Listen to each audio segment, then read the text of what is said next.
విషయపల్లె తుమ్మల కొమరయ్యను చాలా మంత్రి మల్లయ్య దగ్గర మా మామ కొనుక్కున్నాడు, భూమి కొన్నాక మేము ఆయనను బట్టి ఇటు దాకా చూసుకుంటూ వచ్చినాము.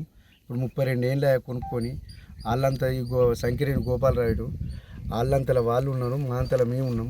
ఇప్పుడు కరుణాకరాయుడు సంకిరేణి గోపాలరాయుడు వాళ్ళిద్దరు కలిసి మాకు ఎక్కువ భూమి వస్తుందని మమ్మల్ని తీసుకుపోయి గుట్టకేసి వాళ్ళు అసలు జాగాలు ఉంటుర్రు, మమ్మల్ని ఇబ్బంది పెడుతుర్రు, పోలీసు కేసు పెట్టిర్రు, స్టేషన్ల పనులు దింపుతుర్రు. మళ్ళీ ఏమన్నా అంటే మాకు జాగ్రత్తని మమ్మల్ని ఇబ్బంది పెడతారు. ఇప్పుడు మేము 32 ఏళ్ళ నుంచి ఈ కని పట్టుకొని ఇటు ఉన్నాము. ఇళ్ళనే కుంట ఓపించుకున్నాము. కుంట కూడా గవర్నమెంట్ పోసిర్రు, మాకే బలరకు గొల్లర గురించి కాపాడుకుంటామని మేము కూడా ఆలోచించుకొని సపడే కూకున్నాము.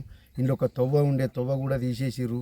అటు ఒక 20 కుటుంబాలు బతికేది కూడా బంద్ చేస్తుర్రు.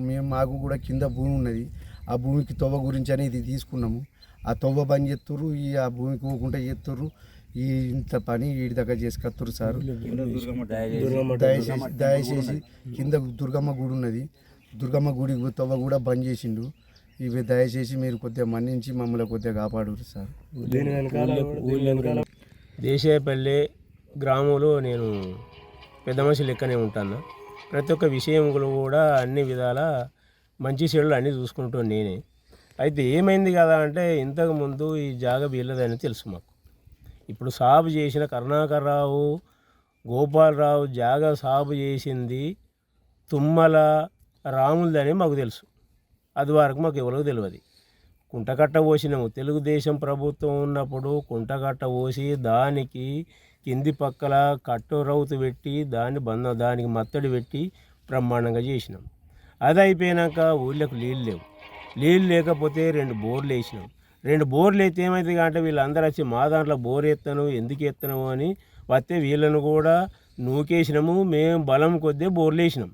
అది అయిపోయాక ఇప్పుడు అప్పుడు కూడా వాళ్ళు ఈ కరుణాకర్రావు గోపాలరావు మా జాగా అని వాళ్ళు ఊరు పెద్ద మనుషులకు కానీ ఎవ్వలకు కానీ ఆబ్జెక్షన్ చేయలే. అది అయిపోయాక మొన్నటి ముచ్చట దీనికి ఎక్కడి నుంచి ఉన్నది, సౌడాలమ్మ గుడి ఉంటుంది మెయిన్ రోడ్ నుంచి. ఆ నుంచి వెళ్ళి ఇక్కడ కింద దుర్గమ్మ ఉంటుంది. దుర్గమ్మ నుంచి కొండపోసం నుంచి సారంపల్లి చెరువు.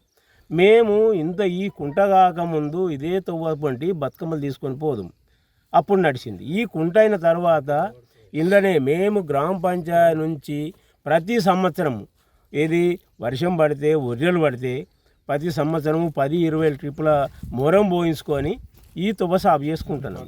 ఇవాళ మాదే పట్టా మాదే జాగా అంటే నేనే ఇదివరకు కూడా మాట్లాడినా, నీ పట్టా అయితే పట్టా అన్ని పట్టాలనే తువ్వలు ఉన్నాయి, పరంపోగులు ఎక్కడ తువ్వలు లేవు, నువ్వు అనవసరంగా ముచ్చట మాట్లాడి కూర్చుని మాట్లాడదాము అని అంటే వాళ్ళే స్టేషన్కి పోయినాక కూడా ఇంకా స్టేషన్ లేనావా మీ బతుకు ఇంతే ఉంటుందా, దొరల ప్రపంచం ఇంకా నడిపించుకుండేనా కూర్చుండు. వాళ్ళు గరీబ్ వాళ్ళు, చెట్టు ఉన్నది, వాళ్ళు గొర్రె మాకెళ్ళి మేస్తారా అని మేము ఇడిచిపెట్టినాము.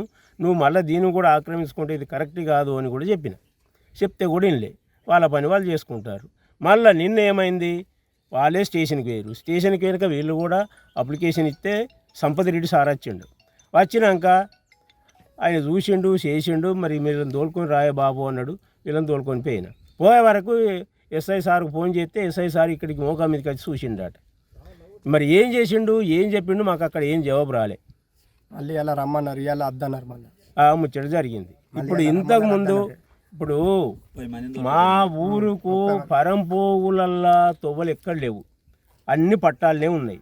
ఇప్పుడు నా పట్టా అని అంటే నీ పట్ట మరి అప్పుడే చేసుకుంటే అయిపోవు కదా. ఇప్పుడు అక్కడికి పొలాలకు పోయేటోళ్ళు ఒక 10-20 మంది రైతులు ఉన్నారు అటు పోయేటోళ్ళు, వాళ్ళ పరిస్థితి ఏంది, వాళ్ళకు కూడా తువ్వ కావాలి కదా. మరి నువ్వు కూడా వేరే దానికి వస్తున్నావు కదా, నువ్వు తువ్వ మాట్లాడినాక మేము సెట్ చేస్తాం కానీ నువ్వు అన్ని కేసులు పెట్టకు అని అన్నా కానీ వాళ్ళు వినక వాళ్ళ పని వాళ్ళు చేసుకుంటారు. అంటే అక్కడ ఒక కని ఉన్నది, ఆ కని నుంచి నీ అద్దె ఎక్కడికి అని నేను అన్నా. కింద ఆడొక చెట్టు చూపించండు. మరి ఈ కట్ట అంతా నీదే ఉంటుంది కదా, నీదే అవుతుంది కదా, మరి బోర్లు నీ దాంట్లోనే ఉంటాయి కదా, మరి ఈ కట్ట కూడా తీసుకుంటావా అంటే దానికి జవాబు లేదు. కరుణాకర్రావు అక్రమంగా మమ్మల్ని మాదాని జాగా మమ్మల్ని గుట్టలకు నూకేసి మా మా విస్తరణంలో వాళ్ళు కబ్జాకి వస్తున్నారు. ఇన్ని రోజులు మేమే కబ్జాను. ఇప్పటికీ పెసరు బబ్బెరు మక్క ఇవన్నీ పత్తి పెట్టినాం కానీ మాకు ఎడ్లు బర్రు గోదలు ఉన్నాయి.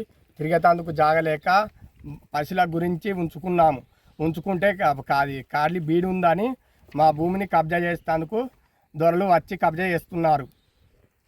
మా తాత 34 ఏళ్ళ కింద ఉన్న భూమిని ఇప్పుడు కేసీఆర్ ప్రభుత్వం ఉన్నప్పుడు వాళ్ళకి ఎకరం 14 ఉంటే మా భూమిని వాళ్ళు ఇప్పుడు 6 ఎకరాలుగా చేసి ఈ నంబర్లో మమ్ములను గోసపెడుతుర్రు.